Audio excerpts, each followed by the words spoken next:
Top, on continue avec notre mère Sarah. Ça, vous allez être bien imprégné de Sarah quand vous allez aller à la mer à Tamarpella. Vous allez savoir qui est enterré là-bas.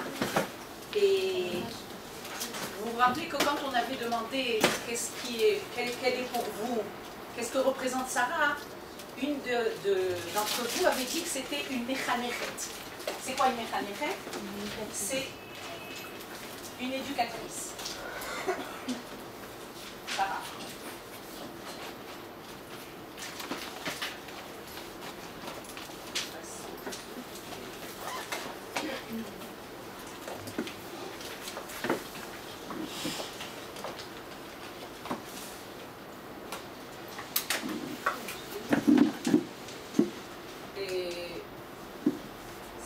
Parce qu'il y a pas longtemps, une de mes filles m'a envoyé dans le WhatsApp un article, le Rav Aviner, vous avez entendu parler du Rav Aviner. Le Rav Aviner a écrit, ça commence comme ça. Ishti lo vedet. Ma femme, elle ne travaille pas. D'accord? Quand tu ne travailles pas, tu ne fais pas grand-chose. Et alors il dit, il vedet, aval. Elle fait ça, elle est cuisinière, elle est dans la lessive, elle est psychologue, elle est éducatrice, elle est économe, médecin, une liste extraordinaire. Et en fait, comme c'est quelqu'un d'autodidacte et qu'on n'a pas eu besoin d'apprendre ça, on a fait énormément d'économies au niveau des études.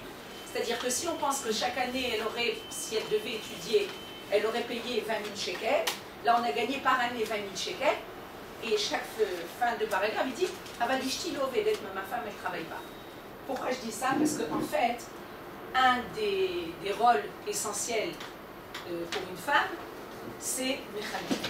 C'est-à-dire qu'elle se retrouve dans sa maison avec beaucoup de petites personnes qui sont autour d'elle. Et la personne la plus importante au niveau de la vie de chaque personne qui vit dans la maison, c'est la maman. Et Sarah nous apprend qu'est-ce que c'est une femme au niveau de méchanechet, au niveau d'éducatrice. Vous allez prendre le pasouk Yudbet de le Sefer Bereshit et le Perek Yudbet, slicha, et le pasouk He, le 5e.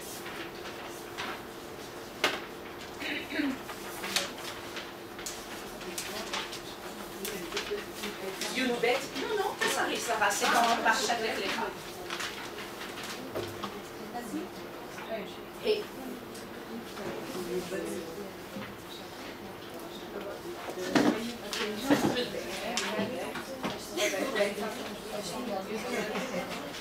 Hey, le cinquième verset. Vous l'avez toutes?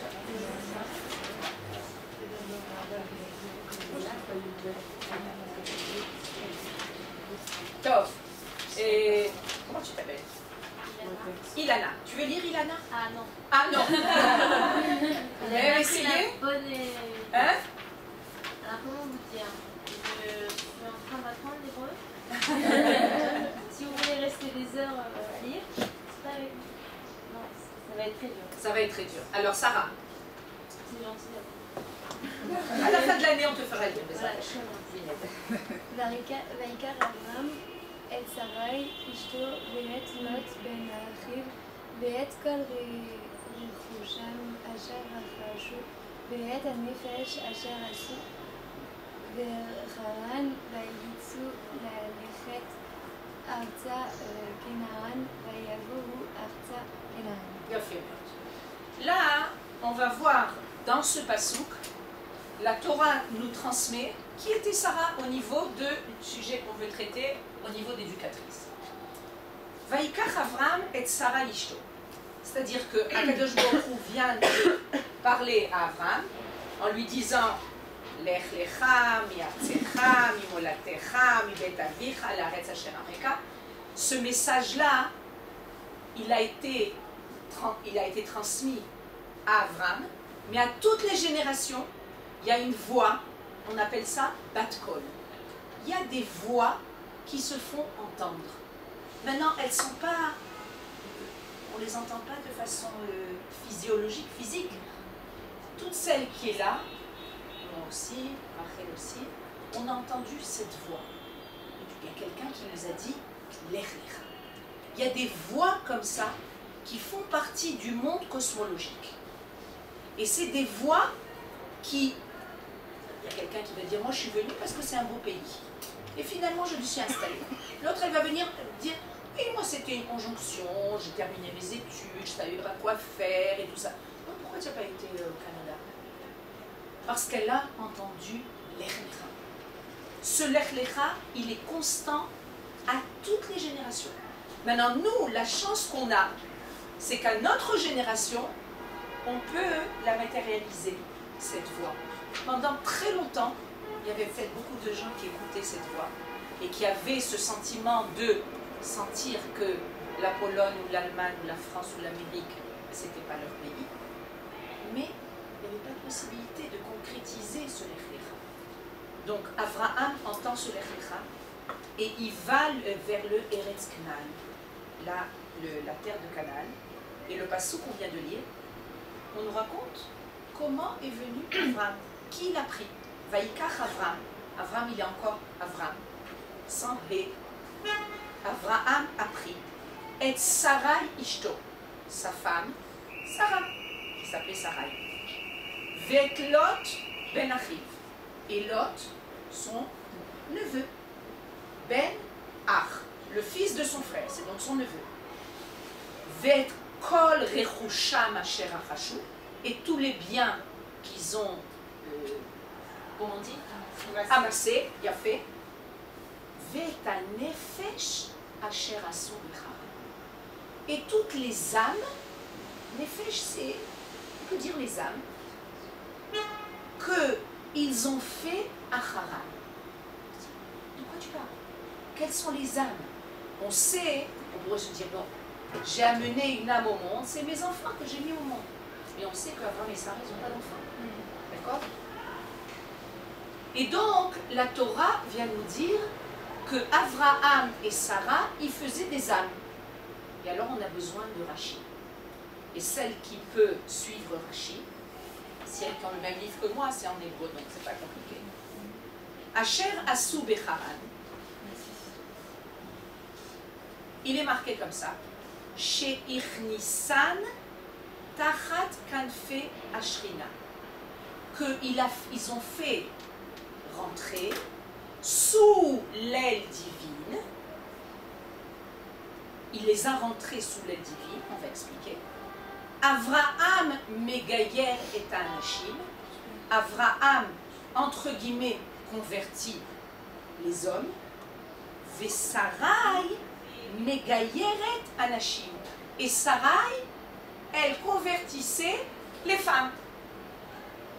Umale alem akatouf keilu asaoud. Et la Torah nous dit, c'est comme si qu'il les avait fait. C'est comme si c'était tes propres enfants. Pourquoi? Parce qu'à partir du moment où tu enseignes à des gens, ça devient un peu tes enfants. Parce que tu les formes. Il y a une léda, c'est-à-dire une naissance qui est une naissance biologique. Nos parents nous ont donné, nous ont mis au monde, ils nous ont fait apparaître au niveau biologique, mais il y a une naissance qui est au niveau, pas seulement biologique, qui est au niveau nishmati, c'est-à-dire de se retrouver et de faire naître en nous une dimension qui est pas seulement biologique. C'est nos profs, c'est un peu ceux qui nous font. Maintenant, la Torah nous dit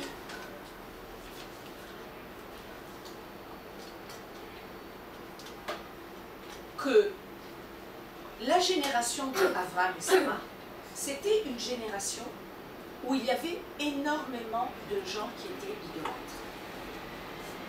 Le premier qui a découvert le Créateur, de par l'introspection du monde, c'est Abraham. Abraham vivait dans un monde d'idolâtrie. D'ailleurs, il y a des midrashim qui racontent, des midrashim qu'on raconte aux enfants, que Terach, le père d'Abraham, il avait un magasin d'idoles. Okay?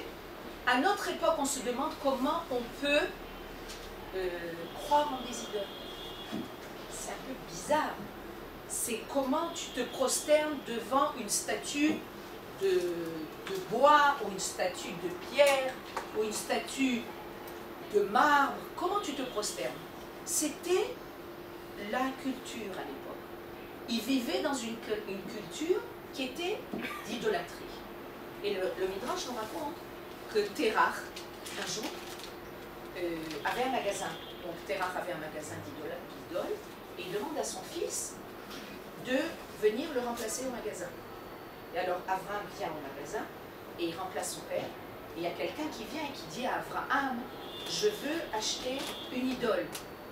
Alors, c'est un vieux monsieur comme ça, qui est complètement très vieux, et qui dit à Abraham, je veux acheter une idole. Alors Abraham, il lui dit, mais pourquoi tu as besoin d'une idole? Il dit, parce que j'ai besoin que cette idole, elle me protège. Alors, il lui dit, où elle est ton idole que tu as achetée il y a quelque temps? Il dit, non, elle est tombée, elle s'est cassée. Et alors Abraham dit, mais écoute ce que tu dis. Si ton idole, elle est tombée, elle s'est cassée, comment tu peux venir et acheter une autre idole? Elle n'avait même pas la force de se protéger elle-même. C'est une histoire mignonne pour les enfants, mais qui vient montrer que finalement Abraham a amené au monde une réalité complètement différente. Le monde entier était paganiste. Il croyait en des idoles. Quand Abraham est venu, et on dit, le Midrash nous raconte qu'Abraham a commencé à réaliser que c'est pas possible qu'une idole puisse gérer le monde. Au début, il a pensé que c'était le soleil. Et alors, quand le soleil s'est couché, ah, il n'y a plus de soleil. Donc, c'est pas le soleil.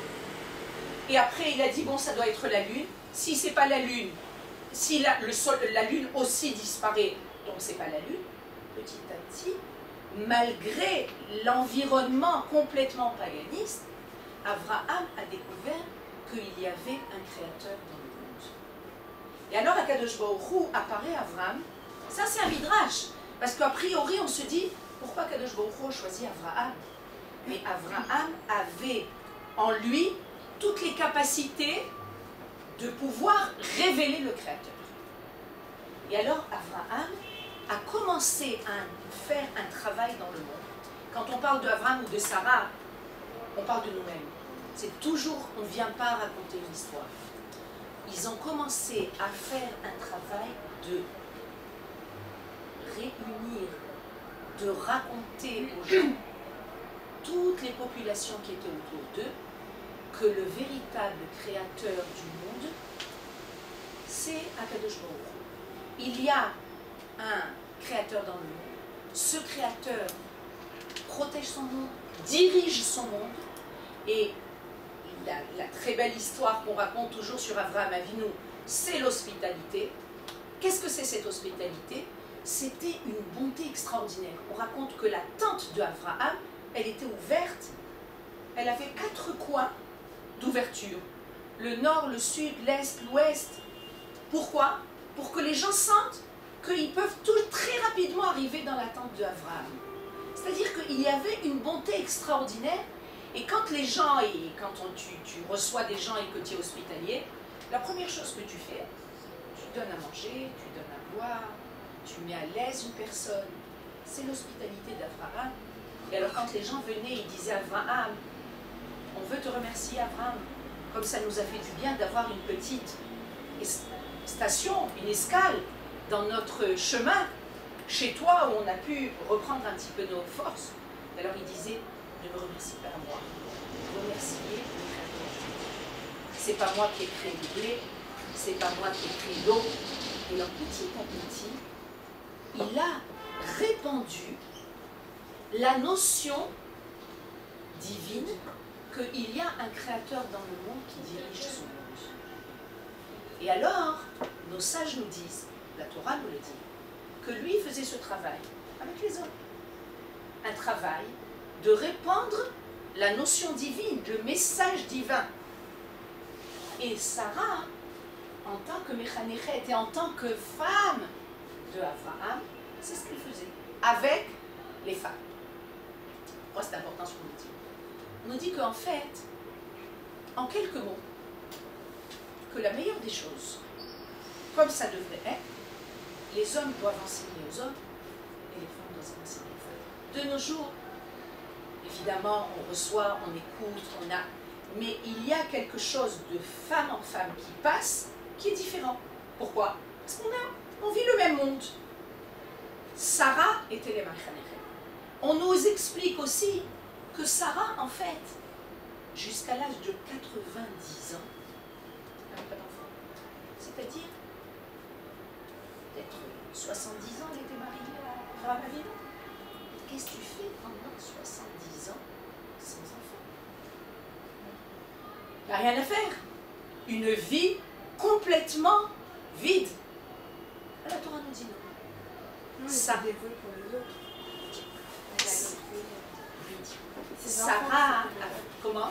Les enfants, c'était le cas.